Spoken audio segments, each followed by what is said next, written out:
송구영신 예배를 드린 지 이제 12시간 정도 지났을까요? 네, 10시간 좀 지난 것 같은데, 송구영신 예배 드리고 몇 시간도 지나지 않아서 또 주일 예배를 드리는 것 같아서 실감이 나지 않습니다만, 오늘 17절에 보면요, 아주 유명한 말씀이죠. 그런즉 누구든지 그리스도 안에 있으면 새로운 피조물이라. 이전 것은 지나갔으니 보라 새 것이 되었도다 라고 하는 선포가 등장합니다. 뭐 새롭게 된 것이 아무것도 없는 것 같아요. 어제나 오늘이나 뭐 특별히 바뀐 거 없는 것 같은데, 내가 그렇게 느껴지지 않는다 해도 우리 하나님께서 새롭게 되었다, 새로운 피조물이 되었다 라고 선언하시면 된 것입니다. 그것을 우리는 믿을 수 있어야 됩니다. 내가 생각해보니 아무것도 별로 변한 것이 없어요. 어제나 오늘이나 뭐 특별히 변한 거 없는데, 그런데 하나님이 네가 새 거다, 네가 새 것이 되었다 라고 선언하시면 그걸 믿을 수 있어야 되는 거죠. 그런데 왜 이 성경이 새 피조물 또 새 것이 되었다고 선언하는 이유가 있습니다. 왜 이렇게 선언하시는가? 그 이유를 알려면요, 이 고린도 전후서의 상황을 우리가 좀 살펴봐야 할 필요가 있습니다.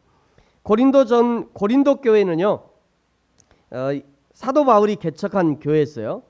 당시 사도 바울의 목회는요, 이렇게 1차 전도를 이렇게 하고 1차를 이렇게 갔다 오고요, 2차를 이렇게 해서 다시 갔다 오고 3차를 또 비슷하게 이렇게 해서 갔다 옵니다. 사도 바울이라는 사람은 순회 전도자였어요. 순회 전도자라서 자기가 이렇게 소아시아와 유럽 쪽을 쭉 돌아다니면서 여행하면서 전도하고, 전도가 되면 또 교회를 세우고 성도들을 교육하는 그런 사역들을 했던 겁니다. 그러니까 성도들의 상황을 늘 살필 수 없는 거예요. 예를 들면 여기다가 여기 안디옥은 아니죠, 이 다소에 가서 성도를 세워놨고 벌써 여기쯤 가면 한 달이 지나니까 여기 사람들이 어떤지 모르는 거예요. 여기도 또 안디옥이 있죠. 여기도 교회를 세워놓고 또 여기까지 갔는데 여기 시간이 걸리니까 이분이 여기에서 신앙생활을 어떻게 하는지 알 수가 없는 거예요. 그래서 좀 답답한 상황이죠. 그래서 한 교회를 세워놓고요, 다른 사역자들에게 이 사역을 맡깁니다. 다른 지역에 전도하다가, 그러면서 이제 다른 지역을 전도하다가 편지나 인편으로 그 교회의 소식을 듣고 있는 거예요. 그렇게 고린도 교회 소식을 듣게 된 것입니다. 고린도 교회는 문제가 많은 교회였어요. 이 성경에 뭐 교회, 여러분 우리 교회는 부르신 교회입니다만 교회의 이름이 참 많이 있잖아요. 성경에서 따온 교회 이름이 참 많아요. 뭐 늘 기쁨 교회, 늘 찬양 교회, 뭐 이런 교회가 많은데, 여러분 혹시 고린도 교회라고 들어보셨어요? 성경에서? 성경이 아니라 전 세계에 고린도 교회라는 교회 들어보셨어요? 이 고린도 지역에 있는 교회도요, 고린도 교회라고 안 지어요. 왜 그러냐면 고린도 이 교회라는 교회가 문제가 너무너무 많은 교회였어요. 그래서 세상에 교회 이름을 지으면서 고린도 교회라 이렇게 지은 교회는 거의 없습니다. 애초에 없을 정도예요. 그 정도로 문제가 많았습니다, 고린도 교회. 근데 이 처음 소식을 들은 이 고린도 교회의 소식은 분열에 관한 소식이었어요. 어떤 사람은 나는 바울 편이다, 나는 바울파다. 또 어떤 사람은 나는 아볼로파다. 심지어는요, 너는 바울파고 너는 아볼로파야? 그럼 나는 예수파야. 이러면서 편을 가르기 시작했어요. 그러면서 서로 싸우는 거죠. 네가 맞고 네가 틀리다. 막 이러면서 서로 싸우는 거예요.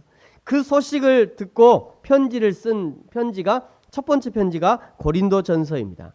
고린도 전서의 편지를 듣고 문제가 잠잠한 것이 아니라 오히려 더 과격한 문제들이 막 더 발생했어요. 더 발생하면서 네가 바울에게 일렀냐, 네가 우리 사도에게 우리에게 일렀냐, 니네가 일렀다 이러면서 그냥 더 과격하게 싸우게 된 거예요. 그래서 두 번째 편지를 또 씁니다. 두 번째 편지는 얼마나 사도 바울이 막 강하게 편지를 썼더니, 너희들이 내가 막 당장이라도 편지를 읽으면서 당장 하늘에서 막 하나님의 저주가 쏟아질 것 같은 그런 투로 편지를 썼어요. 그리고 그 두 번째 편지를 읽고는 고린도 교회 성도들이 깜짝 놀라가지고 우리가 뭔가 잘못하고 있는 거 아닌가라고 생각해서 다시 이렇게 좀 잠잠하게 조용하게 되는 그런 효과가 있었습니다. 그런데 이 두 번째 편지는 사라졌어요. 지금 두 번째 편지는 없습니다, 세상에.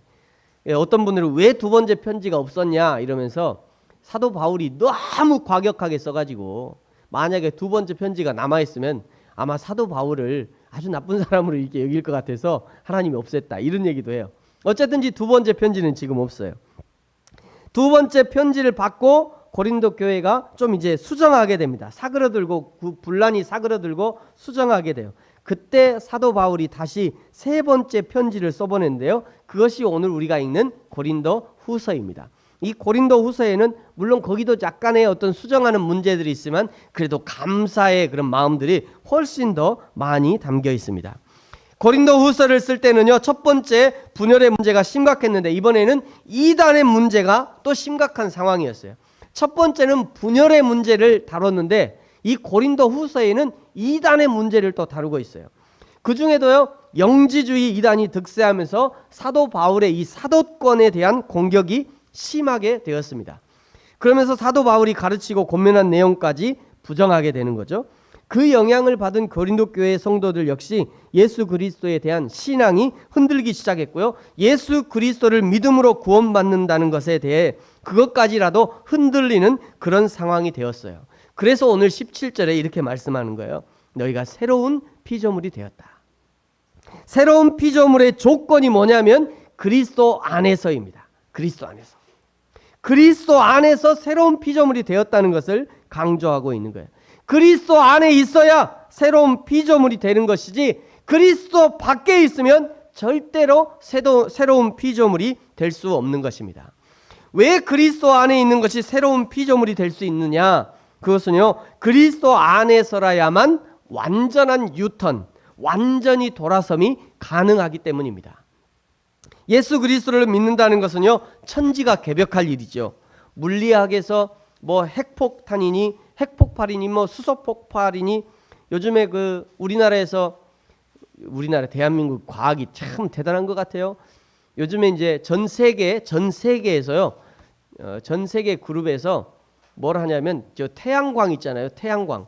저 인공 태양을 만드는 실험을 하고 있거든요. 전 세계에서. 전 세계 모든 과학자에 참여해서 어마어마하게 큰 실험장을 만들어 가지고 북유럽인가 그 유럽에서 하고 있어요. 그런데 그것의 축소판이 대한민국에 있습니다.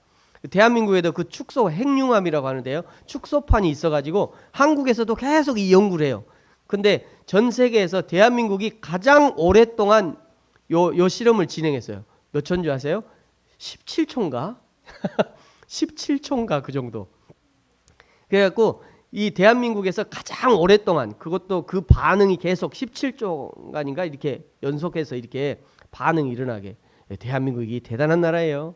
하나님이 얼마나 축복하셨는지 그런 일이 있었어요. 근데 예수 그리스도를 믿으면요, 그것보다 더 놀라운 반응이 우리 속에 나타나는 거예요. 사람이 새롭게 되는 거잖아요. 예수 믿는다는 것도 이와 같은 것이에요. 예수 그리스도를 마음에 영접하는 순간 그때부터 영적인 핵분열이 시작되는 거예요. 처음엔 그냥 믿으라 하니까 아멘 했을 뿐인데, 교회 한번 가자 하니까 따라간 것 뿐인데 그 한 번에 평생 하나님의 사랑의 올무에 묶이게 되는 것입니다. 그런데 문제는 그것으로 끝나지 않아요. 여자가 임신하면 보통 10개월 만에 사람을 만들어서 세상에 내놓잖아요. 그리스도인은 이것보다 훨씬 오래 걸립니다. 어떤 사람은 평생 걸리는 사람도 있어요. 어떨 때는 하도 이게 느려지니까 다 집어지고 싶을 정도로 느리다고 생각될 수도 있습니다. 그럴 수도 있어요. 가끔 제가 유머로 이렇게 예배를 드리면서 이야기하는 것이 있습니다만, 뭐 1년에 한두 번 이 유머를 합니다만, 어떤 사람이 그 조폭과 교회의 교회의 이런 뭐라고 그러죠? 이게 공통점. 조폭과 교회가 비슷한 게 뭐냐? 이렇게 정리해 놓은 게 있어요. 5가지로 이렇게 정리했어요. 첫 번째, 윗분을 모시고 산대요. 조폭도 형님을 모시고 살고 교회도 하나님 모시고 사는, 윗분을 모시고 산다. 두 번째는요, 조폭이나 교회는 들어가는 순간 누구나 형제 자매가 되는 거예요. 형님, 누구든지 형제 자매가 되는 거죠. 교회도 마찬가지죠. 세 번째는요, 조폭이나 교회에 들어가기는 쉬워도 나가기는 무지 어렵습니다. 교회에 한번 등록하면 어지간해서는 교회 명단에서 안 빼줘요. 저희도 명단상은 한 40명 되고 왔다 갔다 하신 분이 한 40명 되는 것 같아요, 교회에. 여러분도 보통 이제 조사를 해보면요, 막 이중으로 등록된 사람이 굉장히 많아요. 네 번째는요, 조폭이나 교회는 배신하면 그는 곧 죽음을 의미합니다. 좋죠? 조폭도 이게 손가락을 끊어야 나갈 수 있다든지, 뭐 교회도 마찬가지. 하나님을 배신하면 영적인 죽음이 있는 거죠.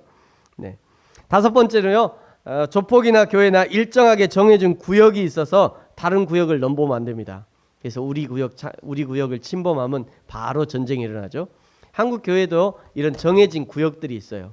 이제 교단마다 이제 교단이 달라서 그런데 어느 교단은 교회가 있으면 몇백 미터 이내에는 교회를 설립하지 못하도록 그렇게 법으로 정해둔 그런 교단이 있습니다.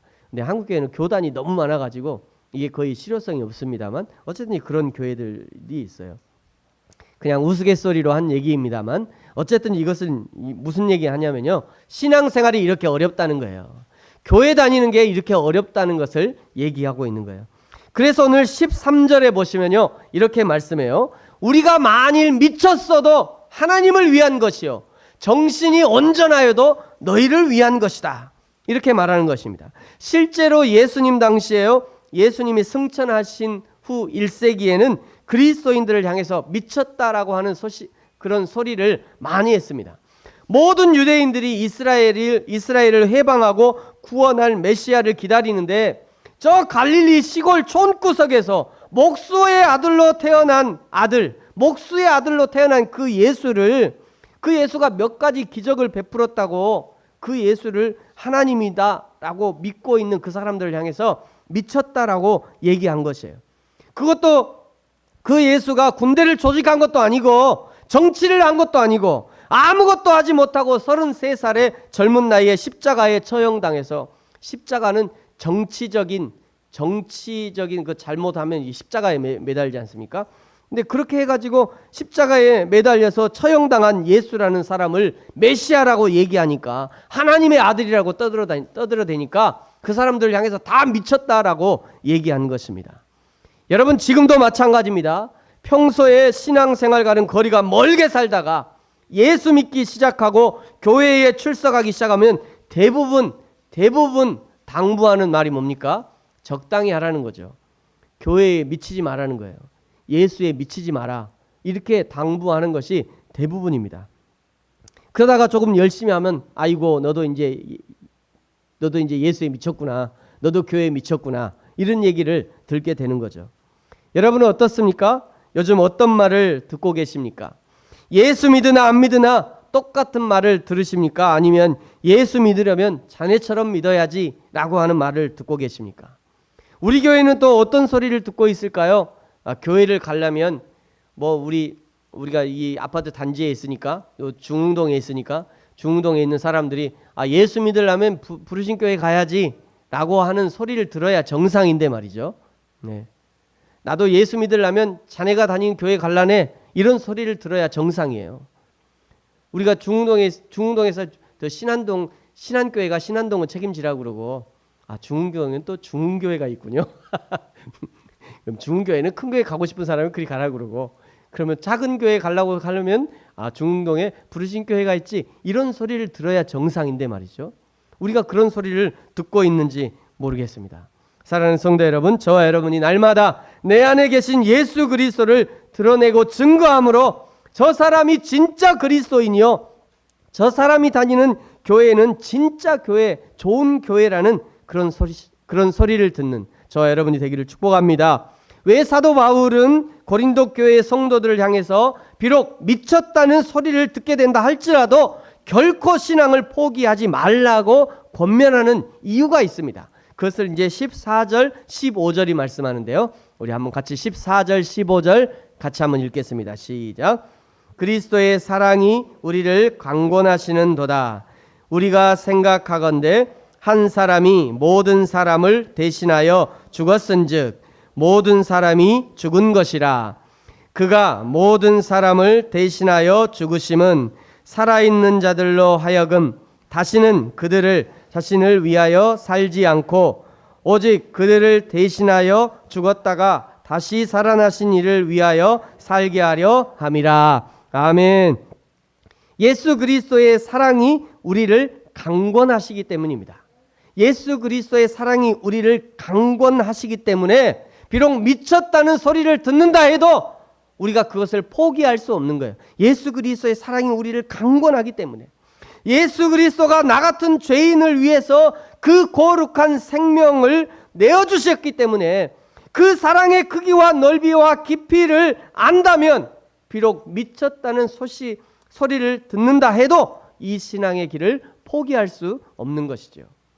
로마서 3장 23절은 이렇게 말씀해요. 이 지구상에 있는 모든 사람들을 향해서 죄인이다 라고 확정 판결을 내립니다. 모든 사람이 죄를 범하였음에 하나님의 영광에 이르지 못하더니, 모든 사람이래요. 한두 사람이 아니라 모든 사람, 특정한 사람이 아니라 저 감옥에 있는 사람만이 아니라 이 땅에 있는 모든 사람이 죄를 범했다라고 말씀하는 것입니다. 이 죄가 있는 지구상의 모든 사람의 운명은 어떻게 되는가? 그것은 영원한 죽음과 심판이에요.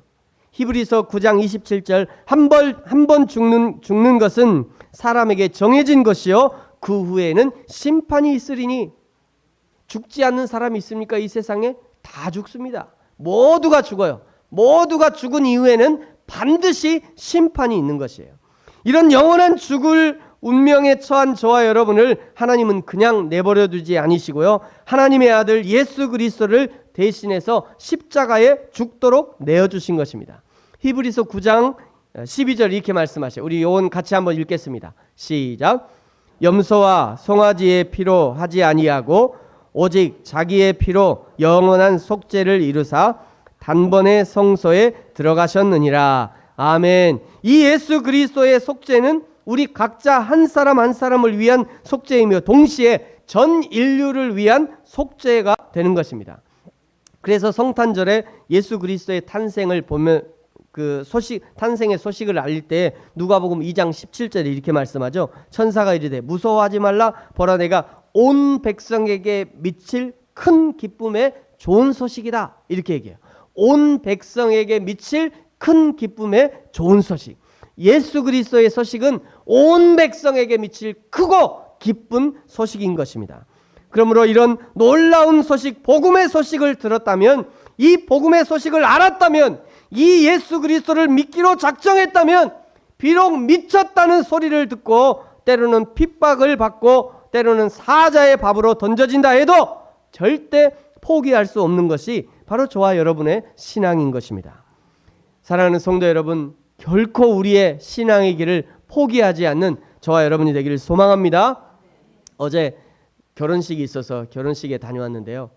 제가 유초등부 때부터 이렇게 그 전도사로 유초등부 때 이렇게 했던 아이가 있었어요. 이 아이가 너무 신앙생활을 잘했어요. 얼마나 엄마 아빠가 이 아이를 보고 그냥 감동을 받을 정도로. 근데 이 아이가 벌써 세상에 20살이 됐다는 거예요. 깜짝 놀랐어요. 20살이 돼가지고 야, 너 이제 대학 어떻게 할 거냐 이랬더니 네 지금 보고 있어요. 이제 여기저기 이제 성적 되는 대로 가야죠. 네, 그런 거예요. 그래서 제가 그랬어요. 너는 그러면 장신이나 총신이나 저기 이런데 신학교 가면 어떠냐? 제가 이렇게 말했어요. 그랬더니 목사님 왜? 저는 목사님 아니에요. 그래서 제가 한마디 했습니다. 야, 네가 장신 가고 총신 네가 막 좋은 직장에 들어가는 것보다 목회자 되는 게 훨씬 좋아.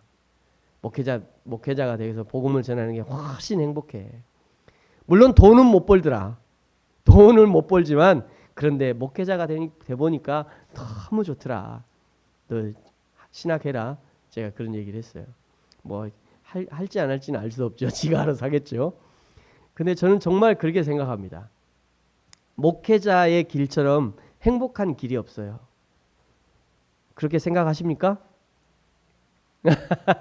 여러분 지금도 안 늦었어요. 여러분 한번 해보세요. 하나님 앞에 눈 감기 전에 내가 어느 교회 전도사로 어느 교회 목사로 이렇게 사역할 수 있는 그런 게 얼마나 감사한지 모릅니다. 우리 권사님들도 원하시면 제가 전도사 임명해 드릴게요. 여러분 이 하나님의 길, 이 예수 그리스도를 증거하고 전하는 것이 얼마나 감사하고 기쁜지 몰라요. 그렇다면 이제 우리가 어떻게 살아야 되는가? 그것을 이제 오늘 말씀에서 말씀하고 있는 거예요. 16절에 보면요. 너희가 육신을 따라 알았으나 이제부터는 그같이 알지 아니하노라. 이게 무슨 말입니까? 육신을 따라 살지 마라. 육신을 따라 예수 그리스도를 따라가지 마라. 이런 의미입니다. 17절에 보면 새로운 피조물이라 얘기해요. 이건 무슨 말씀이에요? 새로운 피조물처럼 살아라. 이런 얘기입니다. 18절 이제는 화목하는 직분을 받았으니 너희가 이제 화목하는 직분을 감당하며 살아라. 이런 의미입니다. 여러분 여기 화목이라고 하는 이 직분은요. 먼저 하나님과 나와의 화목을 얘기합니다. 그 다음에 두 번째는 이웃과의 화목을 얘기하는 거예요. 하나님과 나와의 화목 그리고 이웃과의 화목. 복음을 깨달아 알았으면 먼저 하나님과 화목할 수 있어야 됩니다. 여러분 하나님과 화목하기 위해서 어떻게 해야 됩니까? 예배함으로 하나님과 화목해질 수 있어요. 기도함으로 하나님과 화목해질 수 있습니다. 찬양하면서 하나님과 화목해질 수 있어요.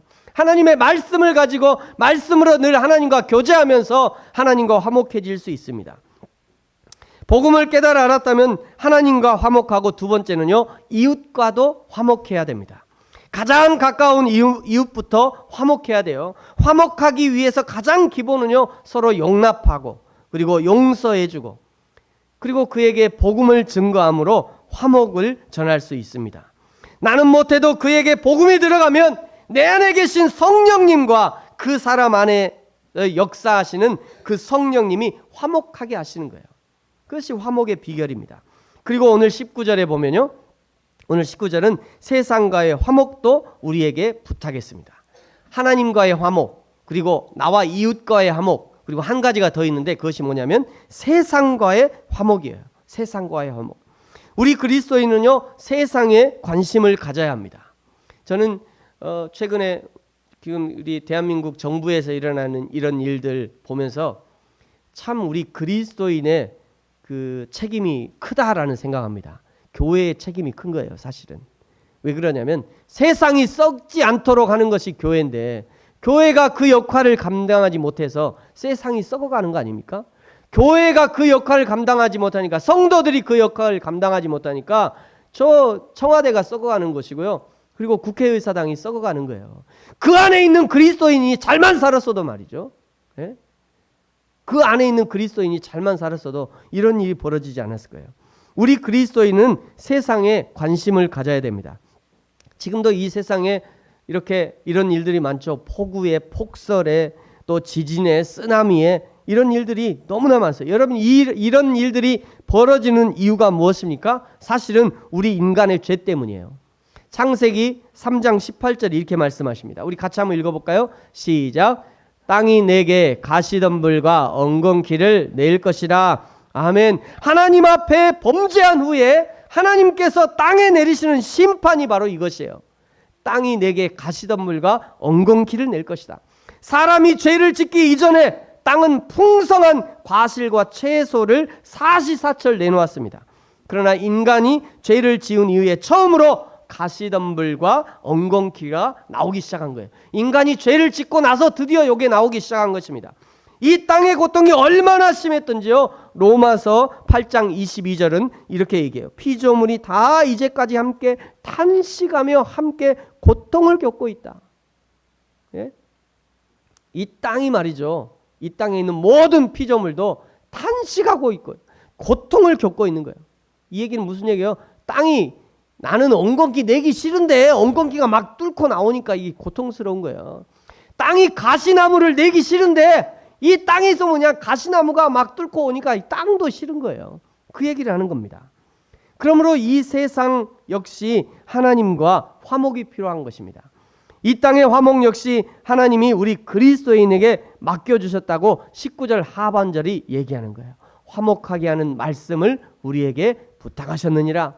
그러므로 새 피조물이 된 저와 여러분, 우리 그리스도인들은 나만 새 피조물이 되고 끝나는 것이 아니라 나로부터 시작해서 이웃과 세상이 하나님과 화평하게 하고 이웃과 세상이 그 새 피조물로 회복될 수 있도록 그 역할을 감당해야 되는 것입니다.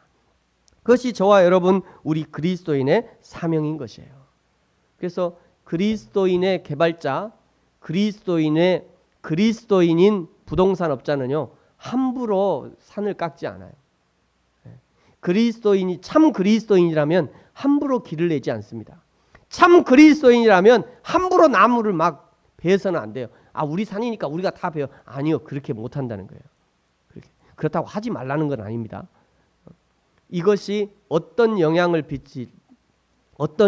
이룰지, 이것으로 인해서 좋을지 나쁠지를 전부 다 따져보고 심각하게 고민해보고 그 다음에 해야 된다는 것이에요. 그 다음에 그것이 세상과 화평을 이루는 방법이 되는 것입니다. 이제 말씀을 마치겠습니다. 사랑하는 성도 여러분, 저와 여러분을 우리 하나님이 너는 새 피조물이라 라고 선언해 주셨습니다. 하나님이 우리를 새 피조물로 새롭게 창조하셨을 뿐만 아니라 새 피조물에 걸맞는 새 사명도 허락해 주셨습니다. 그것이 바로 화평하는 직분이요 화평하게 하는 사명입니다. 먼저 나 자신과 하나님과의 화평입니다. 나와 하나님과의 화평이 이루어졌다면 이제 이웃과 하나님과의 화평을 위해서도 힘써야 합니다. 그 다음에 세상이 하나님과 화평하도록 일할 수 있어야 하는 것입니다. 그것을 위해서 하나님이 복음의 말씀을 우리에게 맡겨주신 것이죠. 이제 오늘부터 시작하는 2017년 이 한 해가 우리에게 맡겨주신 이 화평의 직분, 화평의 사명을 믿음으로 잘 감당하는 저와 여러분이 되어지기를 예수님의 이름으로 축복합니다. 기도하겠습니다.